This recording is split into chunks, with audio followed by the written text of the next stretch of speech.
우리가 살아가다 보면 사람 때문에 웃고 사람 때문에 울기도 합니다. 큰 기쁨도 사람과의 관계 속에서 오지만 깊은 상처도 사람과의 관계 속에서 생깁니다. 그런데요, 교회 안에서도 마찬가지입니다. 같이 예배드리고 같이 기도하고 같은 말씀을 듣는데도요, 어느 순간 마음이 멀어지고 서운해지고 상처가 남는 일들이 생깁니다.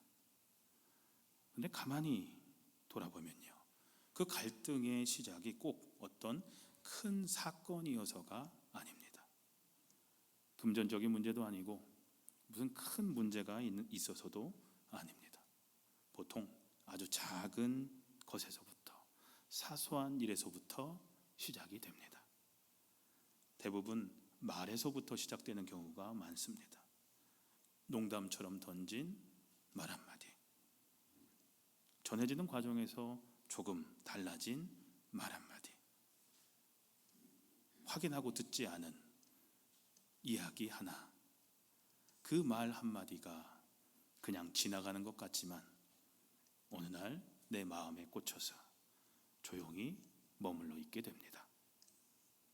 겉으로는 아무 일 없는 것 같아도 그 말은 마음속 어딘가에 쌓이기 시작합니다. 이런 말이 쌓이고 쌓이면 우리 마음속에는 어느새 하나의 결론이 만들어집니다. 저 사람은 원래 저래. 저 사람은 믿을 수가 없어. 저 사람은 항상 문제야. 이것이 바로 내 마음에 돌처럼 굳어진 선입견입니다. 우리는 다 선입견을 가지고 있습니다. 그래서 우리는 선입견으로, 그 선입견을 가지고서 누군가를 자꾸 나에게서 밀어냅니다. 자꾸 그 선입견이 그 사람과 멀어지게 만듭니다. 그 사람에게서 나를 밀어내는 거죠. 하지만 하나님은 선입견으로 사람을 절대 바라보지 않으십니다. 사람은 바라보지만 하나님은 선입견을 가지고 저와 여러분들을 바라보시는 분은 아니십니다. 그래서 오늘 바로 이 선입견 때문에 우리가 그동안 제대로 바라보지 못했던 두 사람을 살펴보려고 합니다. 성경 속에서 오랫동안 오해받아 왔던 사람들, 중요하지 않은 존재로 여겨졌던 사람들, 그들은 바로 하갈과 이스마엘입니다. 아브라함의 아내 사라, 언약의 어머니라고 우리는 호칭합니다. 하지만 하갈은 쫓겨난 여인이었습니다. 사라의 아들 이삭은 약속으로 태어난 아들입니다. 하지만 하갈의 아들 이스마엘은 사람의 방법으로 태어난 아들입니다. 그 결과 하갈과 이스마엘은 종종 그리스도인들에게서 부정적인 존재로 여겨집니다. 이슬람의 첫 시초가 이 사람들이다 보니까 우리는 이 사람들을 지금까지 무시해오고 전혀 생각하지 않았었습니다. 그런데 오늘 본문은 그 쫓겨난 여인을 찾아오시는 하갈 한 사람을 향한 하나님의 마음을 보여줍니다. 이제 그들에 대한 선입견을 잠시 내려놓고 창세기 16장의 하갈과 이스마엘의 이야기, 이들과 함께 하셨던 하나님의 이야기를 나누면서 함께 은혜를 나누고자 합니다. 오늘 다 읽지는 않았지만 창세기 16장 1절부터 12절까지 보면, 오늘 본문의 앞부분을 보면 하갈은 애굽 출신이었습니다. 이집트 출신 종이었습니다. 아브라함의 아내였던 사라의 몸종 역할을 했습니다. 사라는 자기가 아기를 낳지 못하자 자기 몸종인 이 하갈을 남편에게 들여보내서 대를 잇게 합니다. 그리고 결국 하갈은 아브라함의 아이를 임신하게 됩니다. 아브라함의 집안에 큰 경사가 난 것이죠. 연로한 나이에 자식을 얻게 된 아브라함이 얼마나 기뻤겠습니까? 그리고 아브라함은 자기 아이를 갖게 된 하갈을 너무나도 예뻐했을 겁니다. 그러자 본처인 아내 사라의 마음속에 질투심이 생긴 것 같습니다.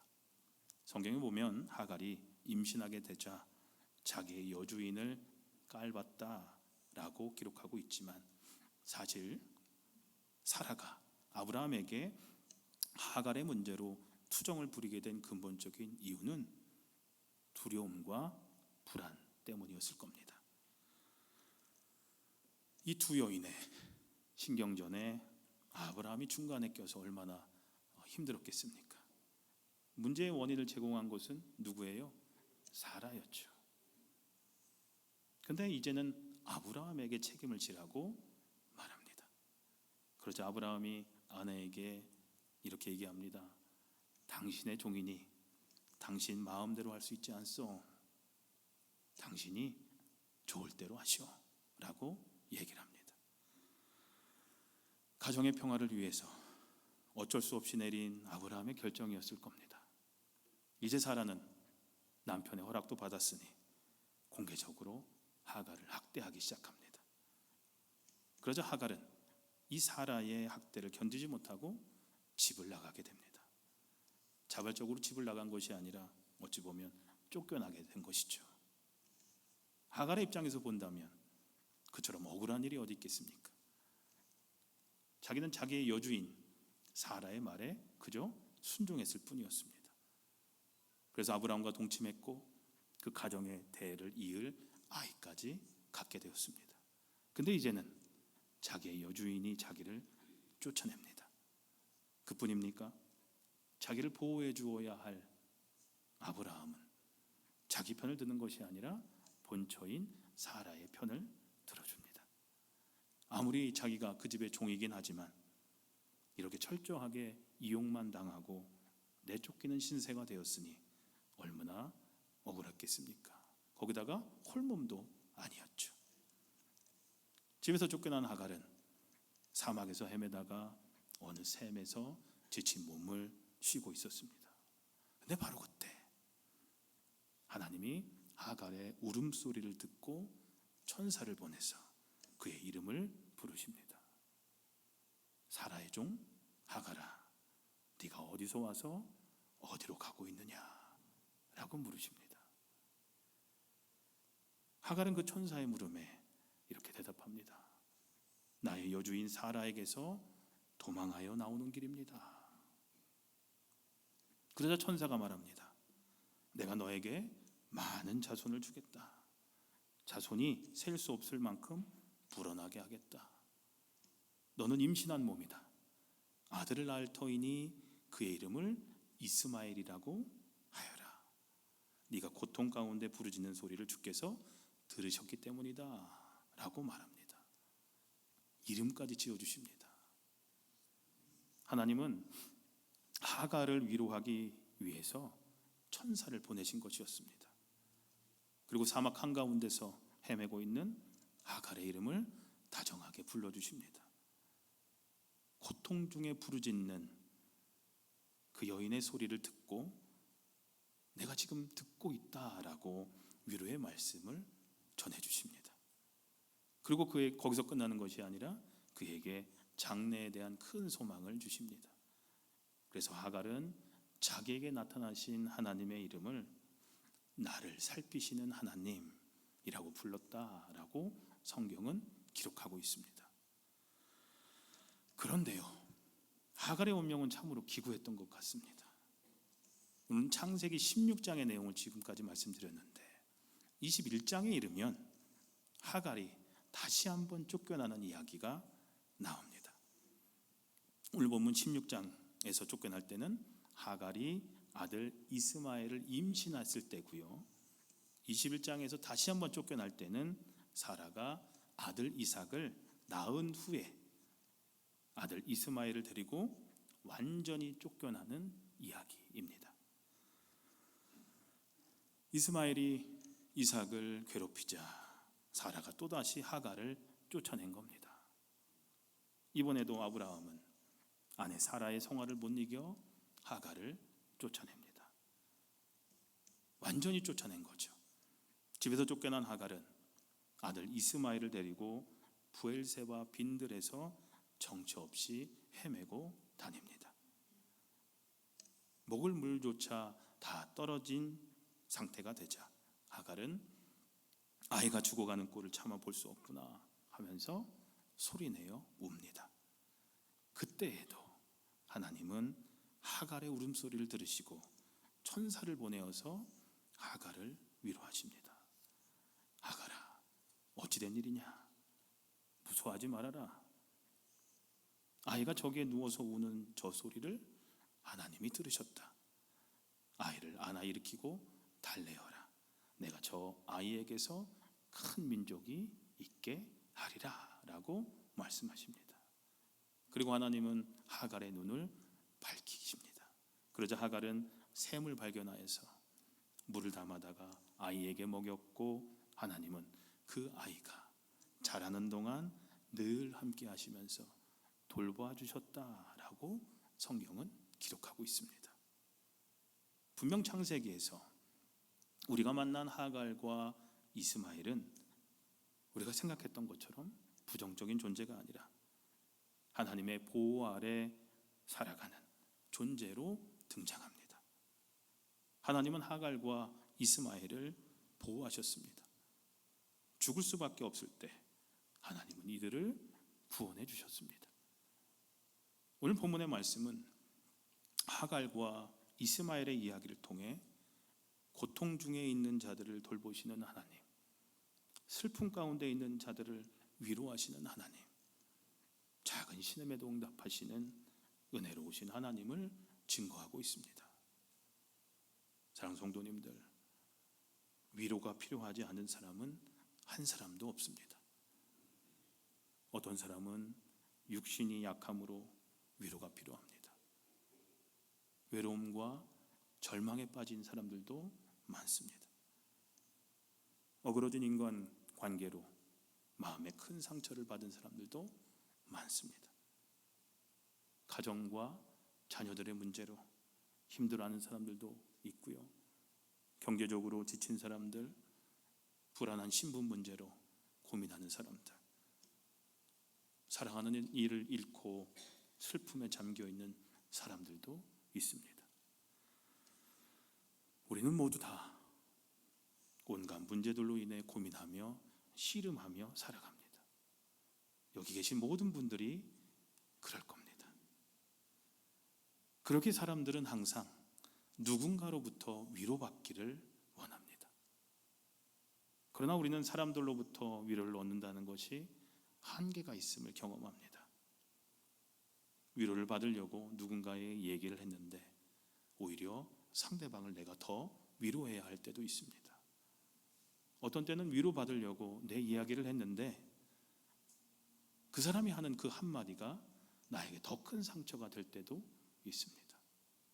기도 안 해서 그래, 주일 성수 안 해서 그래, 제대로 신앙생활하면 그렇게 고난받지 않을 거야, 뭐 이런 식으로 우리는 너무나 쉽게 얘기를 하면서 상처를 줍니다. 근데 그런 얘기를 하면서 내가 상처 준다고 생각하는 사람 거의 없어요. 보면요, 상처 주는지도 모르면서 상처를 줘요. 이렇게 사람들이 주는 위로는 우리들의 텅 빈 마음을 충분하게 채워주지 못함을 우리는 경험을 통해서 잘 알고 있습니다. 여러분들이 어려움 겪으실 때 저도 보면 때때로 제가 큰 도움이 되지 못함을 느낄 때가 너무나 많습니다. 목사로서 저도 그 한계를 느낍니다. 기도해드리는 것 외에는 할 수 있는 게 아무것도 없어요. 저렇게 힘들어 하시는데, 아파하시는데 도울 방법이 없어요. 위로를 못 해드리는 거죠. 그런데 성경은 하나님께서 우리들의 참 위로자가 되심을 증거하고 있습니다. 그런 의미에서 이 하갈의 이야기는 고난 속에 있는 사람을 붙드시는 하나님을 보여줍니다. 하나님은 버려진 사람을 보시고 이름을 부르시고 내일을 약속하셨다라는 겁니다. 상성도님들, 하갈의 인생을 가만히 들여다보면요, 그의 고난은 아무 의미 없는 불행처럼 보입니다. 누군가의 결정 때문에 이용당했고, 다른 사람의 불안과 질투 때문에 쫓겨났고, 2번이나 광야에 버려졌습니다. 하갈의 고난은 스스로 선택한 것도 아니었고, 신앙이 좋아서 하나님께로부터 훈련받은 것도 아니었습니다. 더군다나 잘못해서 벌을 받은 것도 아니었습니다. 그저 약한 한 여인이었고, 힘이 없었고 선택권이 없었던 사람의 고난이었습니다. 그런데 하나님은 바로 그 고난의 자리에 하갈을 찾아오십니다. 사람은 하갈을 버렸지만 하나님은 하갈을 부르셨고, 사람은 하갈의 미래를 끊어버렸지만 하나님은 하갈의 내일을 약속하셨습니다. 이것이 성경이 말하는 고난의 신비입니다. 고난이 없기 때문에 하나님을 만나는 것이 아니라 고난 한가운데서 하나님을 만나게 되는 경우가 있습니다. 고난이 우리를 망가뜨리기도 하지만 고난이 우리를 하나님 앞으로 데려오기도 합니다. 고난이 우리 인생을 끝내기도 하지만 고난이 우리로 하여금 하나님을 바라보게 만들기도 합니다. 그래서 4세기 신학자 어거스틴은 하나님의 도성이라는 책에서 이런 얘기를 했습니다. 우리 한번 읽어볼까요? 시작. 고난은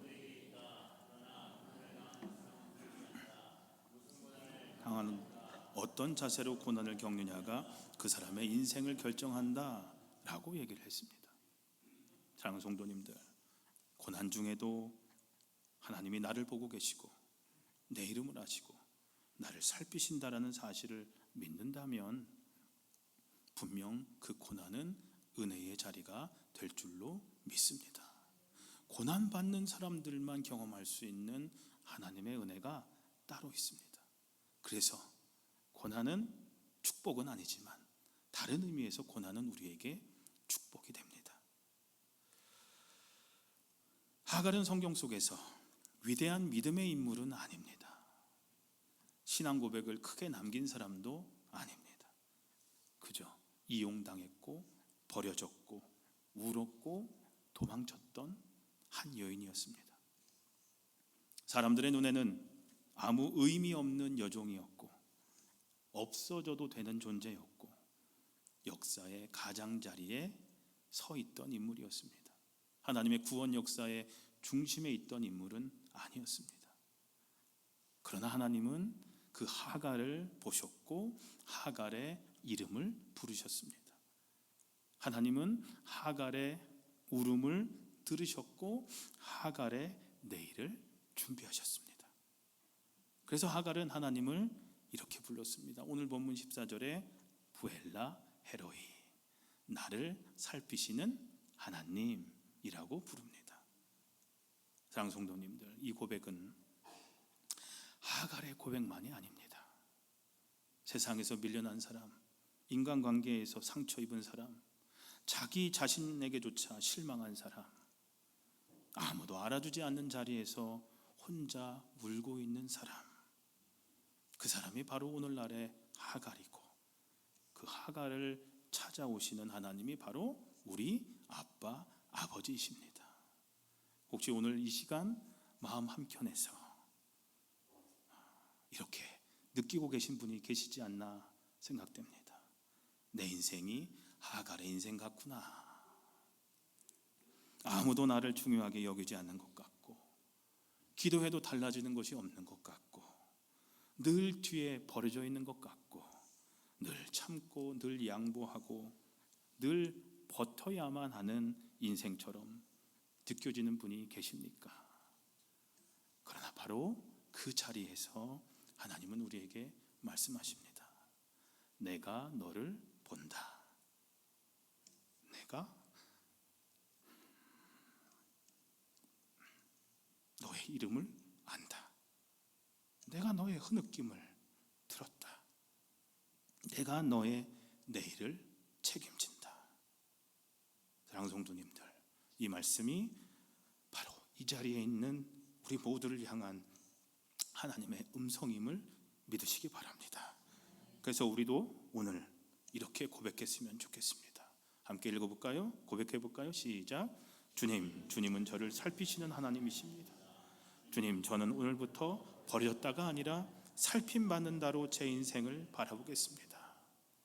우리 삶 앞에 어떤 벽이 서 있든지, 우리 앞길이 얼마나 막막해 보이든지, 나를 살피시는 하나님, 내 이름을 아시는 하나님께서 오늘도 우리의 걸음을 붙드시고 우리의 내일을 분명히 인도해 주실 줄로 믿습니다.